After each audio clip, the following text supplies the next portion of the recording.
I'm holding my ground. You're not going to scare us out of our own city. I was born and bred.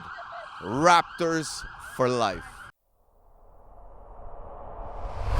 David Menzies for the Rebel.media in downtown Toronto post Raptors victory parade. Well, you know, folks, it's estimated that more than 1 million people clogged the streets of downtown Toronto today to pay homage to their basketball heroes, winners of the 2019 NBA championship. And Toronto was going to show the world, much like Toronto did in 1992 and 1993 with the Blue Jays winning the World Series, how it's done to have a huge street party without any serious crime. Well, my cameraman Efren and I were here at the Atrium on Bay, and this broke out.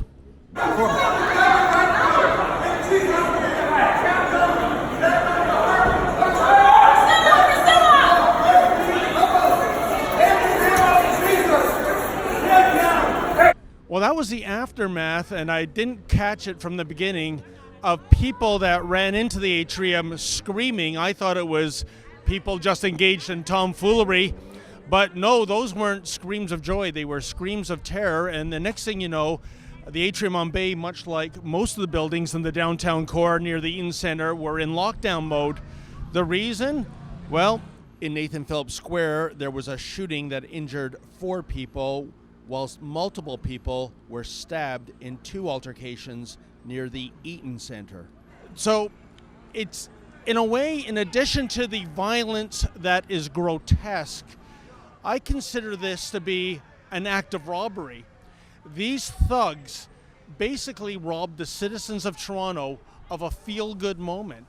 We've had enough terror, we've had enough violence, we've had enough homicides in this city in the last several months, from the Yonge Street van attack to the mass shooting on the Danforth to the 2018 record murder rate. This was supposed to be a feel-good party, and yet there were some savages out there that felt that they had to ruin things for everyone. Well, we're going to ask some of the people that are still here post victory parade and see what they had to say about today's mindless acts of violence. What do you make of this kind of violence? I mean, I thought that this was such a beautiful feel-good moment, the team winning the championship, more than 1 million people on the streets for a parade, and then there's always got to be a few rotten apples in the bushel, I guess, eh? Of course, yeah. It was very unfortunate, and obviously that wasn't supposed to happen, but it happened. But it's good that there wasn't a lot of people that was injured, but it's sad that people were injured. But this is not like our city, right? So it was very unfortunate that that happened. So I was exactly at the Sheraton Hotel, right in front of it, within the crowd, and the time was around between 3:30 to 3:45. Now at Bay Street and Albert Street, that's where the number one shooting happened. The second shooting took place right in front of the Sheraton Hotel. I don't know the road name, but it was right in front of Nathan Phillips Square. And what I can tell you is that right in front of me, I heard like 3-4 gunshots and police officers coming this way, and the whole crowd was pushing that way. And the worst thing was for the kids.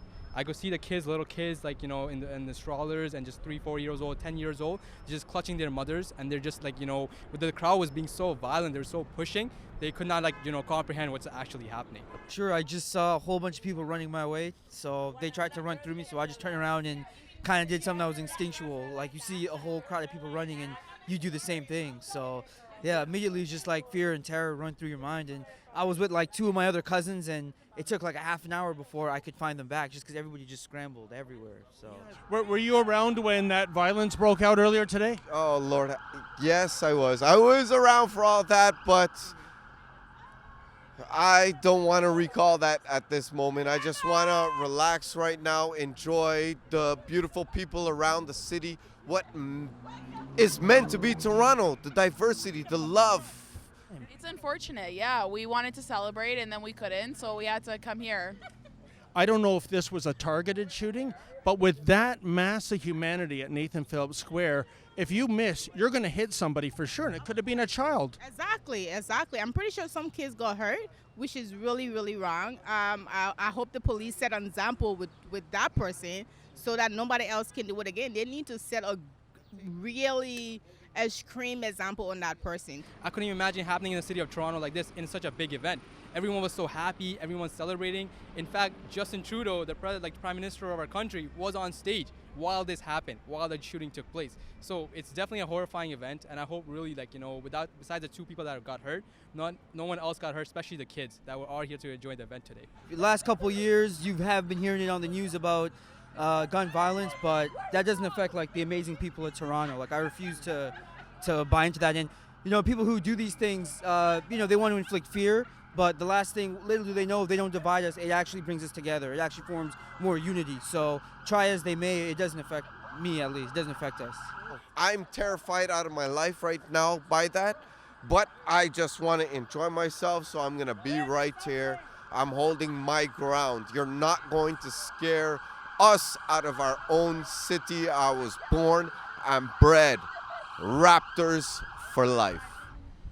Well, there you have it, folks. A few bad apples trying to spoil the celebration for well over 1 million celebratory Torontonians taking to the street today. It's too bad. Like I said, we were here at the Atrium on Bay in lockdown mode for almost 2 hours. And finally, the lockdown was lifted. The local McDonald's went back to selling its Happy Meals, and life moved on in what I call the new abnormal. For the Rebel.media, I'm David the Menzoid Menzies. Hey folks, do you like the Rebels' take on the news? Then please like and subscribe and never miss another Rebel video.